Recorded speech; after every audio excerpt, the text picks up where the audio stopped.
When you picture the ultimate uh, chaotic climax of a live rock show, there is usually this one specific visual that immediately dominates your mind. Oh, absolutely. The smashed guitar. Right. You've got the blinding strobe lights, the deafening squeal of amplifier feedback, and the frontman is gripping his guitar by the neck, swinging it like a baseball bat and just obliterating it against the stage.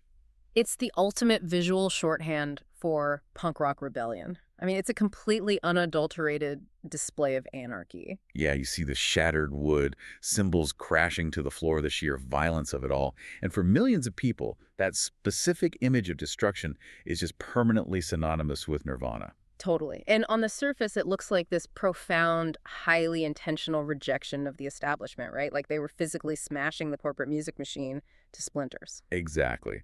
But the origin of that infamous rebellious shtick is actually, it's completely devoid of any grand philosophical statement. It's almost comically petty. Oh, it had absolutely nothing to do with a calculated manifesto. Right. Kurt Cobain started smashing his equipment on stage simply because their very early drummer, a guy named Chad Channing, had a habit of losing the beat.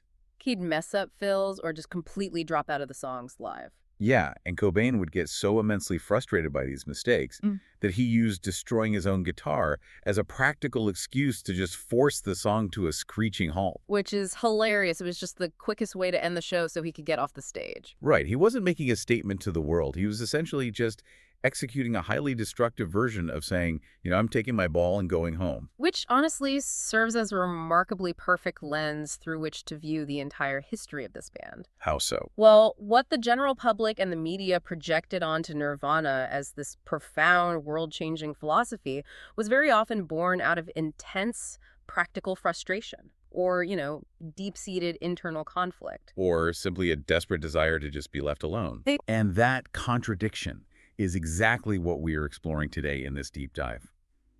We are tracing the full, incredibly complicated life story of Nirvana, because viewing them just as a rock band is really missing the massive cultural forest for the trees. Right, to understand their footprint, you really have to look at the sheer mechanics of the era they disrupted. Which is why we're doing this deep dive. This is the story of how three guys from the gloomy, economically depressed logging towns of Washington State accidentally eradicated a multi-billion-dollar musical monopoly. They took alternative rock, which was a deeply marginalized underground subculture, and they weaponized it. Yeah, relegated to, college radio stations. Right, and they turned it into a massive global industry essentially overnight. I mean, they became the incredibly reluctant figureheads of Generation X. And the most staggering, mathematically absurd part of this whole story, they achieved all of this, their entire run of mainstream visibility, in exactly 3 years. Just 3 years. It's wild. It's almost impossible to reconcile that timeline with their cultural footprint.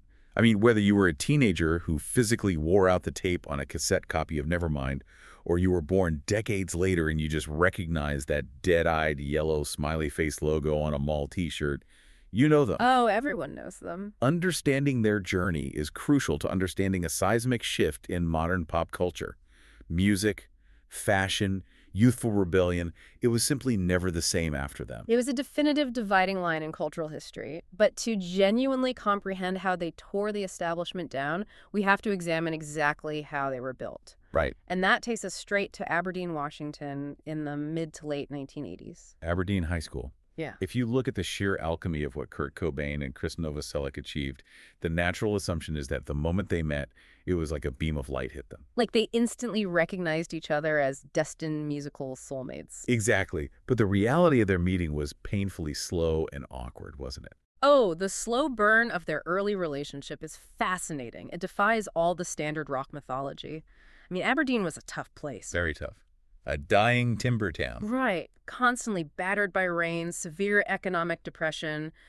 There wasn't some thriving, glamorous art scene. The epicenter of the underground scene there was basically just the practice space of another local band called the Melvins. Right. Both Cobain and Novoselic were teenagers hanging around that specific orbit, basically trying to find some kind of escape from the sheer boredom. And Cobain did recognize something in Novoselic. He wanted to start a project with him. He actually handed him a demo tape of a punk project he had recorded on his own. A tape he titled Fecal Matter. which is aggressively, perfectly on brand for a disillusioned teenager trying to be as off-putting as possible. Oh, totally. But Novoselic doesn't just take the tape, listen to it that night, and call him up to change the world. No. He shoved the tape somewhere and completely ignored it. He didn't even bother to listen to it for a massive stretch of time. How long did it actually take?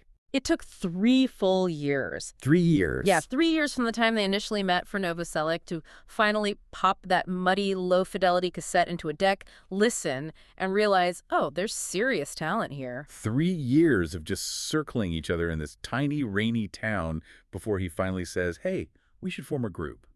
I love that detail because it totally strips away the whole destiny narrative. Absolutely. And their early musical evolution is just as delightfully messy. When they finally get into a room together, they are not writing generation-defining anthems. Not at all. Their very first incarnation as a band was called The Sellouts, and they were exclusively a Creedence Clearwater Revival tribute band. It is deeply amusing to think about. The future architects of grunge covering Proud Mary and Bad Moon Rising in a dank Pacific Northwest basement. And the dynamic was completely inverted. Novoselic was playing guitar and singing lead vocals, and Cobain was sitting behind the drum kit. It really proves that before they were burdened with being icons, they were literally just bored kids trying to figure out how to play in a room together. But once they start writing original material, the identity crisis really kicks in. Specifically, the naming crisis. They cycle through some of the worst band names imaginable. They were basically trying on different punk rock costumes, just seeing what fit. They went by Skid Row long before the famous hair metal band claimed it. They went by Pen Cap Chew, Bliss, and my absolute favorite piece of trivia, Ted Ed Fred. Ted Ed Fred is so bad. It's terrible. There's actually a primary source from their very first gig under the name Nirvana in March 1988 at the Community World Theater in Tacoma. Oh, I know this one. Yeah, Cobain hand-drew the flyer for the show. And on it, he felt compelled to explicitly write Nirvana, also known as Skid Row, Ted Ed Fred, Pen Cap Chew, Bliss. Like he had to remind the 12 people showing up who they actually were because their branding was so incredibly chaotic. Exactly. That chaotic branding points to a really serious internal debate about what kind of band they wanted to be. Why did they ultimately abandon those aggressive punk names and land on Nirvana? Well, Cobain later explained he deliberately wanted a name that was, in his words, kind of beautiful or nice and pretty. A stark contrast to the scene. Right. He specifically contrasted it with the mean, raunchy punk names popular at the time, like the Angry Samoans or the Butthole Surfers. He wanted a name signifying spiritual transcendence, not just localized anger. Yes, and that reveals a foundational truth about Cobain's artistry that often gets buried under the volume of his amplifiers.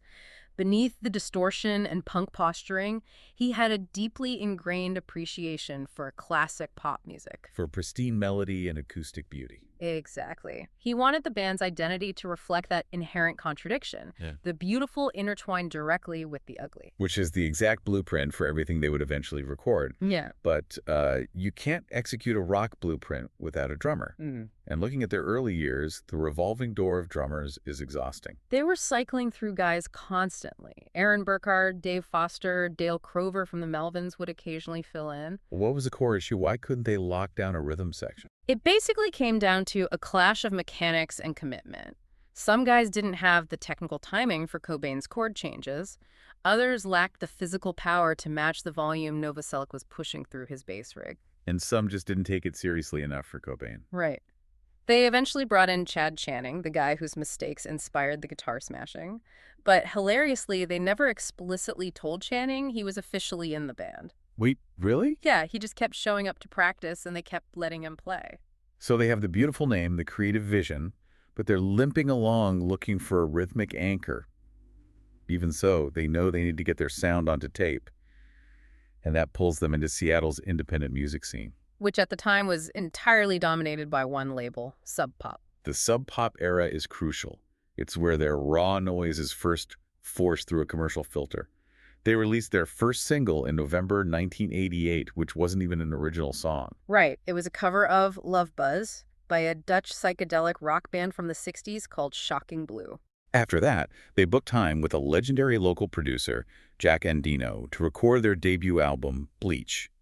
And the economics of those sessions are legendary because they are so absurdly small. Incredibly small. The total recording budget was exactly $606.17. A staggeringly precise, microscopic amount of money for an album that would sell millions of physical copies.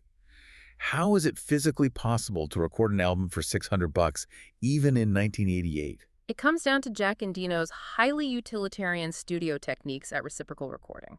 At that budget, you don't have the luxury of spending 3 days getting the perfect snare sound. Right, you're on the clock. Exactly. And Dino recorded them on an 8-track tape machine, mostly playing live in the room together. Very little overdubbing, very few vocal retakes. Just set up the mics, hit record, and capture the energy before the hourly rate bankrupts you. And even that tiny bill was too much for them. They didn't actually have the cash. So a guy named Jason Everman stepped in and paid the invoice. Where does a local scene kid get $600 of disposable income? Well, Everman actually worked summers as a commercial fisherman up in Alaska. Oh, wow. Yeah, which was grueling, dangerous work, but it paid out in lump sums, so he had actual cash on hand. So he fronts the cash, and the band repays him in the most bizarre way possible. Because he paid, they invite him to join the band as a second guitar player. Yeah, and when Bleach is released in June 1989, Everman's name and face are proudly featured on the album sleeve. But he didn't actually play a single note of music on the record. Not one note. Novoselic later admitted they only gave him the credit to make him feel more at home in the band. Which is a terrible psychological strategy, and it immediately backfired. Yeah. They go out on a brief tour, the tension skyrockets. Everyone had a more traditional heavy metal vibe that grated on Cobain. So instead of having a mature conversation, they execute the most aggressive, passive-aggressive firing in music history. They literally just canceled the remaining dates of the tour, packed their gear into the van, drove the entire way back to Washington State in absolute suffocating silence. And just ghosted him. Yes. Nobody actually uttered the words, "You are fired." They just stopped calling him until he eventually figured it out. It's a phenomenal example of a recurring theme here. Cobain had a profound aversion to direct personal confrontation. He'd rather sabotage a tour and sit in silence for hundreds of miles than look someone in the eye and deliver bad news. Absolutely. But looking at the music on Bleach, it is a fascinating document. It is incredibly heavy, deeply influenced by the sludgy dirge rock of the Melvins, Mudhoney, Black Sabbath. But the reason it sounds so heavy isn't entirely organic. It was partially a product of the marketing environment. Sub Pop Records was actively trying to brand the Seattle sound to British journalists as a cohesive movement. I was thinking about this during the research. Sub Pop's marketing strategy felt like an independent label enforcing a rigid corporate dress code. That is a brilliant analogy. If you wanted to get signed, you had to wear this highly specific, muddy sonic uniform. And Cobain, recognizing this, actively suppressed his natural pop instincts. He deliberately hid the catchy, arty chord progressions he was writing in private because he felt pressure to fit the Sub Pop dress code. So he's metaphorically putting on the heavy flannel uniform just to fit in. Precisely. But forcing themselves into that mold was actually a massive blessing in disguise. By spending a couple of years leaning into that Sabbath meets Aerosmith sludge, they purged a lot of their amateurish punk tendencies. They built a massive muscular sonic foundation. Right. So by the time Cobain decides he doesn't care about the dress code anymore and lets his pop melodies shine through, they aren't sitting on flimsy acoustic guitars. They're sitting on top of this terrifyingly thick, distorted architecture. The combination of bubblegum pop structure with the physical weight of heavy metal. But to make that hybrid engine run, they needed a driver who could handle the horsepower. And by 1990, the situation with Chad Channing reaches a breaking point. They part ways. They record a great single called Sliver with Dan Peters from Mudhoney, but he's not permanent. They are adrift. And then, in September 1990, the missing piece arrives. Dave Grohl. Dave Grohl. He was playing in a respected hardcore punk band out of D.C. called Scream. They were on tour when their bass player abruptly quit, breaking up the band and leaving Grohl stranded in L.A. with no money. So he calls Buzz Osborne of the Melvins for advice. And Osborne tells him, hey, Nirvana just lost their drummer. You should call him. I love Grohl's perspective on this. He had seen the cover of Bleach, and his first impression was total confusion. He thought, are you kidding me? These guys look like psycho lumberjacks. Right. He flies to Seattle, walks in, and sees Cobain, who is this tiny, frail guy, standing next to Novoselic, who is an absolute towering giant. He just cannot compute the dynamic. Yeah. But he sits down, they count off a song, and within 2 minutes... Within 2 minutes, the entire trajectory of rock music permanently changes. Novoselic said they knew instantly. Dave Grohl wasn't just a drummer. He was a revelation. What was he doing physically that the previous five guys couldn't do? It was the intersection of savage power and immaculate precision.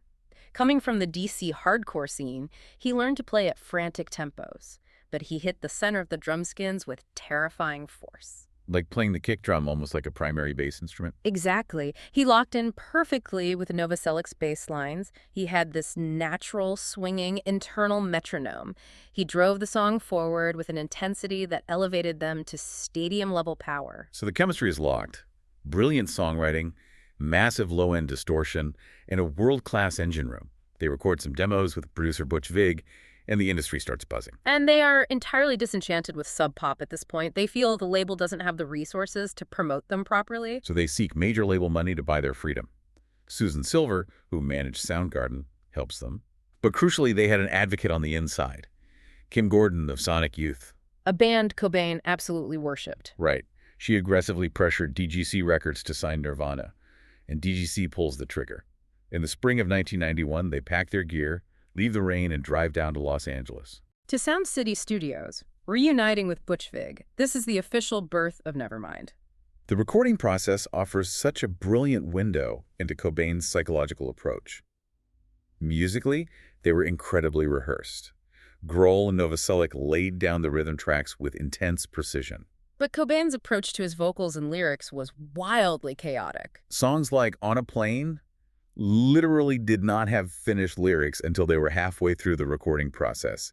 He's sitting in an expensive major label studio writing words on the fly, Piecing lines together minutes before stepping up to the microphone, and Butch Vig had to employ massive amounts of psychological manipulation to get the best performances. because Cobain hated the idea of studio trickery. Yes. He didn't want to record multiple vocal takes or layer his voice because he thought it sounded fake, so Vig would subtly trick him. He'd say, hey, Kurt, that take was great, but let's do one more as a backup. And then Vig would secretly layer them in the mix. Exactly, to create that massive vocal sound. He also used the John Lennon excuse, right? Yeah. Oh, yeah. Whenever Cobain refused to double track, Vig would just casually mention, well, John Lennon double-tracked his vocals on everything. And because Cobain loved the Beatles, he would immediately fold. That is brilliant producing. But once tracking is done, the album has to be mixed. And this is where the massive paradox of Nirvana crystallizes. They bring in mixing engineer Andy Wallace, known for his work with Slayer. And Wallace essentially gave the album a high-gloss, stadium-ready sheen. He aggressively used studio equalization to make the kick drum punch harder, the snare drum snap. He widened the stereo image of the guitars. He packaged this raw energy so it sounded spectacular on a car radio or an MTV broadcast. And the label's expectations for this polished record were completely modest. Right, what were they projecting? DGC executives hoped Nevermind might eventually sell 250,000 copies. That was the historical ceiling for alternative music, like Sonic Youth's Goo. But then MTV gets their hands on the video for Smells Like Teen Spirit. And the entire paradigm of popular culture flips upside down. It's hard to overstate the shift. MTV puts the video into heady rotation. Suddenly, they're out on a European tour in late 1991, playing venues booked months in advance, and the clubs are dangerously oversold. Kids hanging off the rafters, TV crews constantly shoving cameras in their faces. Teen Spirit is omnipresent on the radio. And this absolute frenzy culminates in January 1992. Nevermind officially displaces Michael Jackson's Dangerous at the #1 spot on the Billboard charts. We really must pause and analyze the sheer sociological weight of that. Michael Jackson was the undisputed king of pop, the zenith of massive, highly polished mainstream entertainment. And he was knocked off his throne by 3 guys from a logging town playing noisy punk rock who looked like they hadn't showered in a week. It wasn't just a hit record, it was the official death knell for the heavily hairsprayed theatrical hair metal of the 1980s. Like a switch physically flipped in corporate boardrooms. Overnight, executives stopped looking for spandex and hairspray and started sending A&R refs to muddy dive bars in the Pacific Northwest looking for flannel. The industry realized teenagers didn't want escapist theater anymore. They wanted raw angst. But I have to push back here. Based on Cobain's strict adherence to independent punk ethos, didn't they actively resent this? Didn't they hate how polished Andy Wallace made them sound once they realized the scale of this success? Absolutely. The tragic paradox is that achieving what they thought they wanted made them utterly miserable. Almost instantly, Cobain started fiercely complaining in interviews about the mix. Claiming it sounded too slick, too commercial. Like a Motley Crue record, he said. He felt his artistic integrity had been compromised. The sonic polish that made them global icons was the exact thing he felt stripped away his credibility. The ultimate manifestation of be careful what you wish for. They wanted major label distribution, but despised being treated as commercial commodities. And that extreme discomfort forced critics to actually look closely at their musical artistry. To understand why it connected so powerfully, you had to analyze the architecture of the songs. Right. Mechanically, how much of an influence was the Pixies' specific sound on Cobain's writing? The Pixies' 1988 album, Surfer Rosa, is essentially the Rosetta Stone for Cobain's mature songwriting. He openly admitted he was basically trying to rip off the Pixies. Pioneering that loud, quiet dynamic. Exactly. The architecture dictates that verses are incredibly quiet and sparse, maybe just a clean bass line and a simple drum beat. And then, the second the chorus hits, the band explodes with blindingly loud, distorted power chords.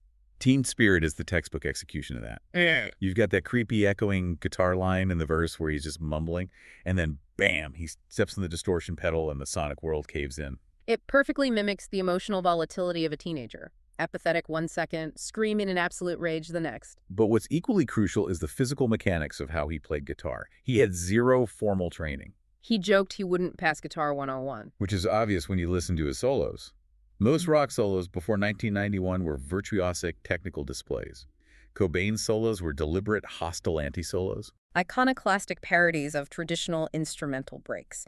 Instead of shredding, he'd play the exact vocal melody with a harsh, vibrating tone, like in Teen Spirit. Or just play a chaotic, atonal mess of feedback, like in Breed. A total rejection of standard rock star machismo. Yeah. And his lyric writing followed that exact same contradictory logic. If he's throwing words together right before the vocal booth, how much did the content actually matter to him? His relationship with lyrics changed dramatically. During the Bleach era, he admitted he literally didn't care, just screamed aggressive words. But for Nevermind, he employed a specific technique. The cut-up technique, right? Yes. He took 2 years of private poetry from his journals, physically sliced the pages with scissors, and rearranged disparate lines into a patchwork. He is heavily influenced by William S. Burroughs. Setting two wildly conflicting images right next to each other. Exactly. The goal was to convey a visceral feeling rather than tell a literal story. He admitted the lyrics were a mashup of his conflicting sides, the sarcastic, nihilistic jerk, and the vulnerable, sincere kid. He famously said, that's how most people my age are. Yeah. Sarcastic 1 minute, caring the next. But by their third album, In Utero, he was writing much more thematic, deliberate lyrics because he finally felt he had a massive corporate machine to push back against. And he needed to push back because the band's infrastructure and his own health were seriously buckling under the weight of fame. The perceived unity of the band was the first thing to crack. Yeah, that punk ethos collided violently with corporate reality over songwriting royalties. To understand the fracture, we look at the mechanics. There are performance royalties for playing on the track and publishing royalties for writing the chords and lyrics. Up until early 1992, they split all songwriting royalties evenly, 3 ways. Classic punk rock gang mentality. But in March 1992, reality sets in. The Creamer realizes he's writing the vast majority of the music and all the lyrics, so he demands the agreement be reorganized so he gets 75%. Which logically makes sense, and Grohl and Novoselic actually didn't object to that going forward for future albums, but then Cobain dropped a bomb. He demanded that the 75% split be applied retroactively to Nevermind. Oh, wow.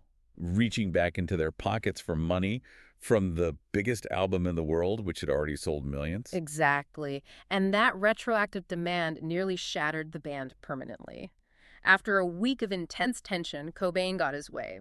But the psychological damage was irreversible. The romantic bubble of the band existing as a pure brotherhood was popped.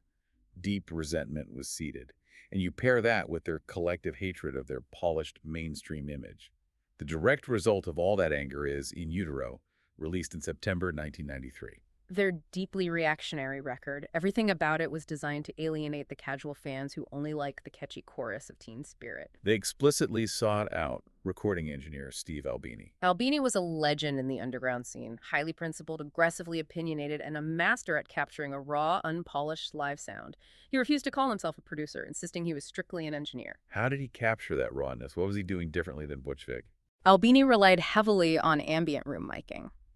Instead of placing a mic an inch away from the snare, he would tape specialized PZM microphones to the floor and walls of the studio. Capturing the natural reverberation of growls smashing the drums. Exactly. Furthermore, he vehemently refused to double-track Cobain's vocals. He recorded his voice dry, raw, and completely exposed. And they executed this fast and cheap. 2 weeks isolated in rural Minnesota, and the whole session cost a flat rate of $25,000. Literal pocket change for the biggest band on the planet. But then the media frenzy created a massive narrative mess. Right. The stories in the Chicago Tribune and Newsweek claiming DGC Records considered the album unreleasable. The underground fan base panicked, assuming the corporate label was forcing Nirvana to compromise. The primary sources indicate that wasn't true, right? The stories about DGC officially shelving the record were completely false. The reality was the band themselves ended up being unhappy with aspects of Albini's abrasive mix. They felt the bass was too low, and Cobain felt the potential hit singles, Heart-Shaped Box, and All Apologies didn't sound bright enough for the radio. So, in a massive twist of irony that drove Albini crazy, they hired Scott Litt, famous for producing R.E.M., to step in and remix those specific songs. The ultimate push and pull of Cobain's psyche. Trying to make a hostile punk record, but pop instincts forcing them to polish the singles anyway. And the music remained brilliant. In Utero topped the charts. But while the professional output was stellar, the personal narrative was turning incredibly dark. Cobain struggles with fame, an undiagnosed chronic stomach condition, and a severe heroin addiction were taking over. Which brings us to the European tour in early 1994, specifically the terrifying incident on March 4th in Rome. By early 1994, the machine of the band was breaking down. They played their final live concert in Munich on March 1st. 3 days later in Rome, Courtney Love woke up to find Cobain unconscious on the hotel room floor. He was rushed to the hospital in a coma after a severe reaction to a combination of prescribed Rohypnol and champagne. Rohypnol is a highly potent tranquilizer that depresses the central nervous system. Alcohol does the same. When combined, they tell your brain to slow down all bodily functions, to the point where your respiratory system simply forgets to breathe. A classic, frequently fatal cocktail. He barely survives, the tour is canceled. It's incredibly hard to talk about these final months without viewing everything through the tragic inevitability of his death. It is deeply grim. But before we reach the end, we have to look back just a few months prior to November 1993 to examine their true swan song, the MTV Unplugged performance in New York City. One of the most beautiful, courageous things they ever recorded. The premise of Unplugged was that massive rock stars play stripped-down, sing-along versions of their biggest hits. But Nirvana flatly refused. They completely dismantled the convention. They stubbornly refused to play Smells Like Teen Spirit or any massive recognizable anthems. Instead, they altered their instrumentation, brought out a cellist, Laurie Goldston, and they invited the Kirkwood brothers of the Meat Puppets to sit in, playing 3 Meat Puppets covers right in the middle of the set. And visually, Cobain insisted they surround the stage with stargazer lilies, black candles, and crystal chandeliers. It literally looked like a funeral parlor. And his performance was so raw. Stripped of the massive wall of distortion, you could hear every crack and strain in his vocal cords. It proved definitively that beneath the grunge aesthetic, they were genuinely brilliant, traditional musicians. But that moment of clarity was overshadowed by the rapid decline that followed the overdose in Rome. The timeline accelerates horribly. Back in Seattle, his heroin addiction resurfaced with terrifying severity. Under extreme duress after an intervention, he agreed to enter a rehab center in California. But he was there for less than a week. In a now infamous sequence, he scaled a 6-foot brick wall surrounding the facility, escaped into L.A., and boarded a flight back to Seattle completely undetected. On April 6th, Nirvana pulled out of the Lollapalooza tour, and rumors swirled that the band was breaking up. But the reality was worse. He was a missing person. And on April 8, 1994, an electrician found Kurt Cobain dead of a self-inflicted shotgun wound in the greenhouse above his home. The medical examiner determined he died approximately 3 days earlier, on April 5th. The global shockwave was instantaneous and deeply traumatic. He was only 27. In Seattle, the local grief was palpable. They organized a public vigil. Roughly 7,000 fans showed up.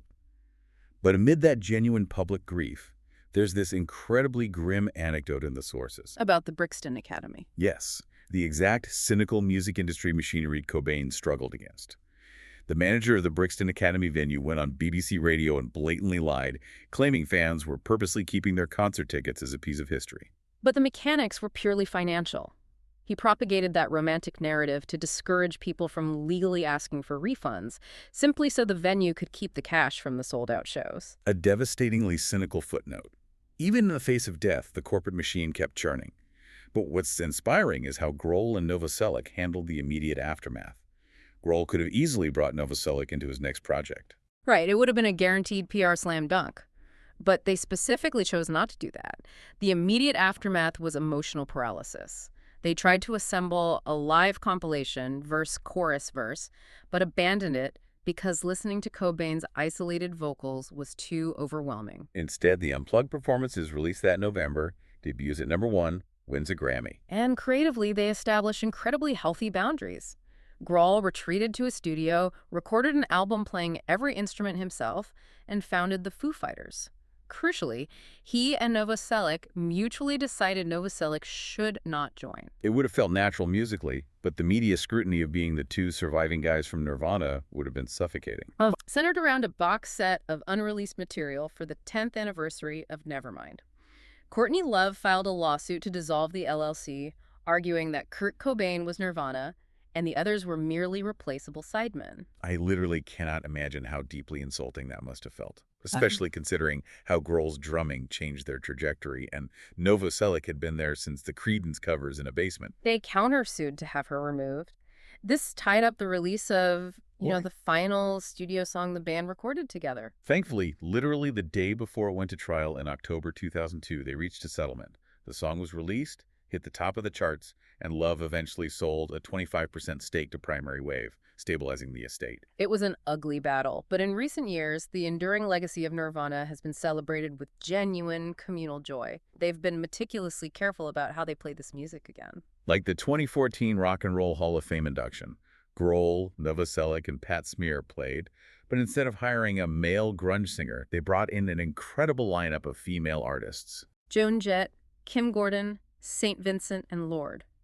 A beautiful tribute to Cobain's vocal feminism. They've done brilliant collaborations, teaming up with Paul McCartney for Cut Me Some Slack, and even in 2025, reuniting for a benefit concert and the SNL 50th anniversary special with Post Malone. It proves the music is still alive, and statistically, their footprint is staggering.